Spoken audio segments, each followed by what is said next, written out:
Hello friends, வீடியோக்குள்ளே போகிறதுக்கு முன்னாடி ஒரு சின்ன மீம் இருக்கு, பார்த்துட்டு வந்துடுங்க. என்னங்க அது எப்படி ஆயிப்போச்சு? படுவாவிங்க எல்லாருமா சேர்ந்து உங்களை இந்த நிலைமை கொண்டு வந்து விட்டாங்களே. ஸோ மீம் பார்த்துருப்பீங்க, அதனால் கண்டென்ட் என்னங்கிறதும் உங்களுக்கு புரிஞ்சிருக்கும்னு நான் நம்புகிறேன். So welcome to the show IPL decoding with Nitish. IPL 2026ஓட 16வது போட்டி ரொம்ப இன்ட்ரெஸ்டிங்கான ஒரு மேட்சாக இருக்கும்னு முன்னாடியே எக்ஸ்பெக்ட் பண்ணது. அது அப்படியே தான் நடந்துருந்துச்சு. ராஜஸ்தான் ராயல்ஸ் வெஸ் ஆர்சிபி தான் அந்த போட்டி. ஸோ இந்த மேட்ச்சு ஸ்டார்ட் ஆகி நல்லா போகும். வைபவ் சூரியவன்சியும் எஸ்எஸ்வி ஜெய்ஸ்வாலும் இந்த பக்கம் இருக்கிற புவனேஸ்வர் குமார் யாசல் எப்படி சமாளிக்க போகிறாங்க அப்படிங்கிறதெல்லாம் பார்க்கலாங்கிறதா வெயிட் பண்ணிட்டு இருந்தோம். பட் மழை காரணமாக மேட்ச் அப்படிங்கிறது டாஸ் வந்து எல்லாமே டிலே ஆச்சு. டாஸ் போட்டும் கொஞ்சம் டிலே ஆச்சு. ஸோ ஏன்னா கவுஹாத்தியில் நடக்க போகுது போட்டி அப்படிங்கும்போது ஸோ இந்த மழை அப்படிங்கிறது பெருசாக வந்து குறுக்கிடும். அதாவது ஆர்சிபி ஜெயிக்குமா இல்லை ஆர்ஆர் ஜெயிக்குமான்னு இந்த மாதிரி எந்த டீம் ஜெயிக்குங்கிறத பார்க்கறத விட இந்த மேட்ச் நடக்குமா இல்லை மழை தான் ஜெயிக்குமா அப்படிங்கிற மாதிரி பார்க்க வேண்டிய சுச்சுவேஷன் நமக்கு ஏற்பட்டுரும். அது கவுஹாத்தியில் நடந்தா. நான் இந்த டைமில் அங்கே செமையாக மழை பெஞ்சிட்டு இருக்கு அப்படிங்கிறதுனால ஒரு வழியாக மழைலாம் ஸ்டாப் ஆகி போட்டி அப்படிங்கிறது 8:40க்கு ஸ்டார்ட் ஆச்சு. ஸோ 8:40க்கு ஸ்டார்ட் ஆகிற காரணத்தினால 20 ஓவர் முழுசாக ஆடலாம் அப்படிங்கிற மாதிரி சொல்லிட்டாங்க. ஸோ 20 ஓவர் கேம் தான் மேட்ச் நம்ம முழுசாக பார்க்க போகிறோம். என்ன அடுத்த நாள் தான் போட்டி முடியும் அப்படிங்கிற மனப்பான்மையோட தான் மேட்ச் எல்லாமே பார்க்க ஆரம்பித்தோம். ஸோ அப்படி இருக்கிறப்போ ராஜஸ்தான் ராயல்ஸ் டாஸை வின் பண்ணி பவுலிங் சூஸ் பண்ணியிருந்தாங்க. ஃபர்ஸ்ட் பேட் பண்ண வந்த ஆர்சிபியில் வில்சால்ட்டு டக் அவுட் ஆகி வெளியே போயிட்டாரு. பட் அதை தொடர்ந்து நம்ம விராட் கோலி 200 ஸ்ட்ரைக் ரேட்ல 7 4 அடிச்சு ஒரு 30+ ஸ்கோரை ஸ்கோர் பண்ண. அதுக்கப்புறம் கேப்டன் ரஜத் பட்டிதர் ஒரு 60+ அடிக்க. அதுக்கப்புறம் ஆர்சிபியோட middle order Krunal Pandya, Jitesh Sharma, Tim David எல்லாருமே சொற்ப ரன்களில் அவுட் ஆகி வெளியே போக. அதுக்கப்புறமா ரொமாரியோ செபாட் ஒரு 20+ அண்ட் தென் வெங்கடேஷ் ஐயர் உள்ள வந்து ஒரு 20+ அடிச்சிருந்தாங்க. ஸோ இதனால இன்னிங்ஸ்ல ஒரு நல்ல டீசென்டான ஸ்கோர் அவங்களால போஸ்ட் பண்ண முடிஞ்சிருந்துச்சு. 201 அப்படிங்கிற மாதிரி 8 விக்கெட் இழப்புக்கு 20 ஓவர் முடியும் போது போஸ்ட் பண்ணியிருந்தாங்க ஆர்சிபி டீம். ஒரு நல்ல ஸ்கோர் தான். முக்கியமாக மழை வந்த ஒரு மேட்ச் அப்படிங்கிறதுனால சேசிங் வந்து ஆர்ஆருக்கு கஷ்டமாக இருக்கும். இந்த ஸ்கோர் சூப்பர் தான், டிஃபெண்ட் பண்ணிடலாம் அப்படிங்கிற மாதிரி தான் ஆர்சிபி பவுலர்ஸ் களமிறங்கி இருப்பாங்க. ஏன்னா இதற்கு முன்னாடி ஆர்சிபி பவுலர்ஸோட பர்ஃபார்மன்ஸ் அந்த மாதிரி தரமாக இருந்திருக்கு இந்த சீசனை பொறுத்த வரைக்கும். பட் இருந்தாலும் இங்கே அப்படியே ஆப்போசிட்டாக மாறிச்சு. பிகாஸ் ராஜஸ்தான் பக்கம் களமிறங்கினது சின்ன பையன், அவரை விட சின்ன பையனான வைபவ் சூரியவன்சி. 2 பேரும் உள்ள வரும்போதே ஒரு எக்ஸ்பெக்டேஷன் இருந்துச்சு, இவங்க அடிக்க போறாங்க அப்படிங்கிற மாதிரி. ஜெய்ஸ்வால் ஒரு மாதிரி பெருசா அவர் வந்து இம்பாக்ட்ல கொடுக்கல அப்படின்னாலுமே இன்னொரு பக்கம் வைபவ் சூரியவன்சி அண்ட் அதுக்கப்புறமா ஒன் டவுன்ல வந்து கூட்டு சேர்ந்து துருவ் ஜுரேலும் சேர்ந்து சரியான சம்பவம் பண்ணாங்க.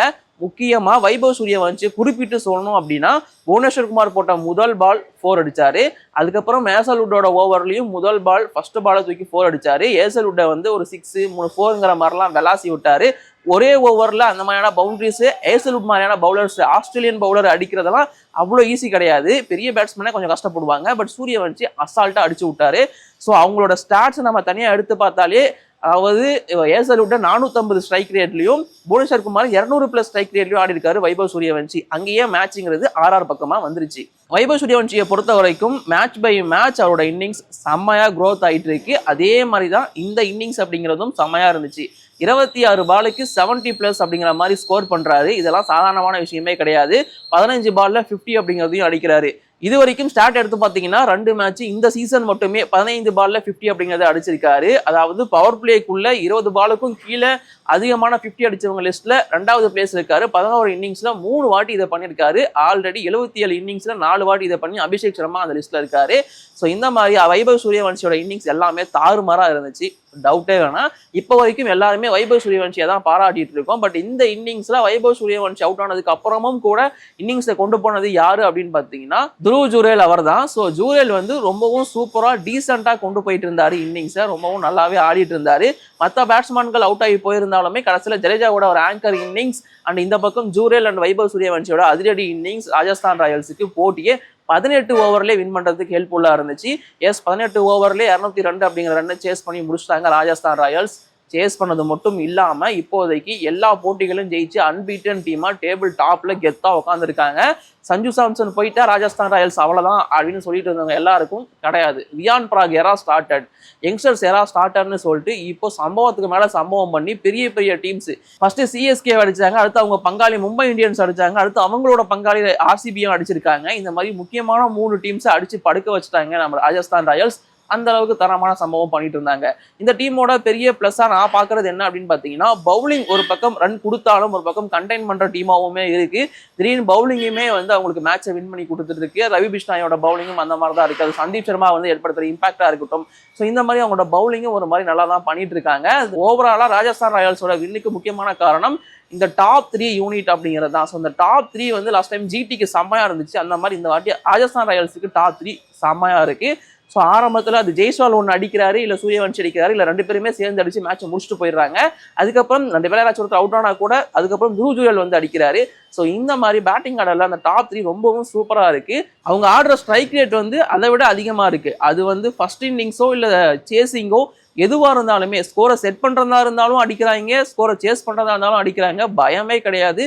ஃபியர்லெஸ் பேட்டிங் ஆடிட்டு இருக்காங்க ராஜஸ்தான் ராயல்ஸ். அண்டு முக்கியமாக வைபவ் சூரியவன்ஷி அண்ட் ஜெய்ஸ்வாலை நம்ம மென்ஷன் பண்ணியே ஆகணும். இந்த 2 யங்ஸ்டரும் கலக்கிட்டு இருக்காங்க. அத்தனைக்கு 15 வயசு தாங்க ஆகுது நம்ம சூரியவன்ஷிக்கு. ஆக்சுவலி சின்ன பையன் ஜெய்ஸ்வால்னு சொல்லிட்டு இருந்தா அவரோட சின்ன பையன் இப்போ அடிச்சிட்டு இருக்காரு.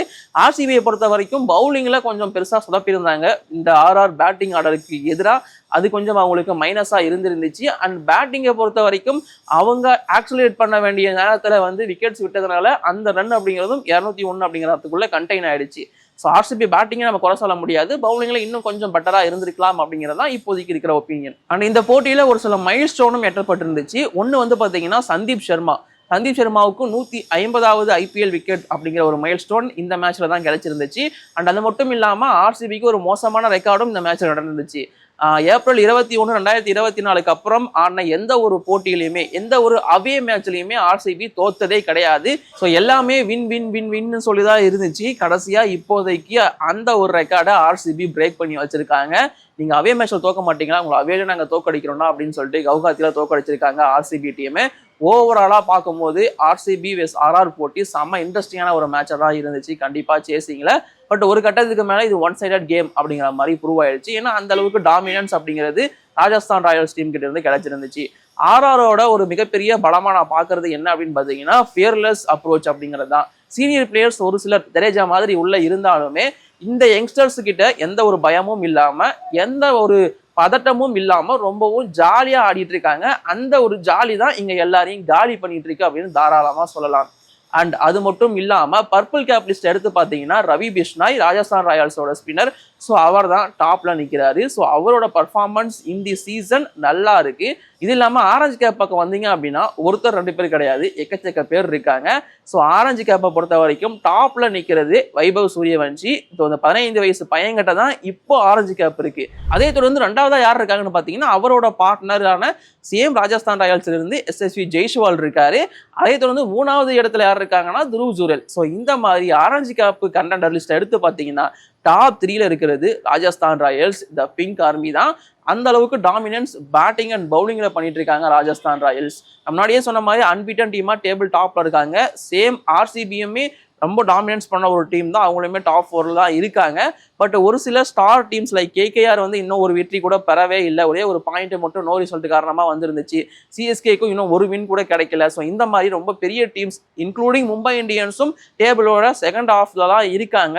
ஸோ இவங்கெல்லாம் இதுக்கப்புறம் என்ன பண்ண போறாங்க, அண்ட் இன்னைக்குமே 2 போட்டி இருக்கு, அதுல என்ன நடக்க போகுது அப்படிங்கிறத நான் அடுத்தடுத்து உங்களுக்கு அப்டேட் பண்றேன். இப்போதைக்கு இந்த வீடியோ நான் முடிச்சுட்டு கிளம்புறேன் கைஸ். By by, thank you.